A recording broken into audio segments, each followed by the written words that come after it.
الله الرحمن الرحيم.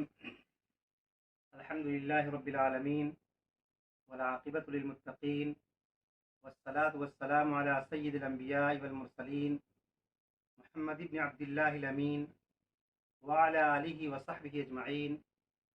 أما بعد، أعوذ بالله من الشيطان الرجيم. بسم الله الرحمن الرحيم.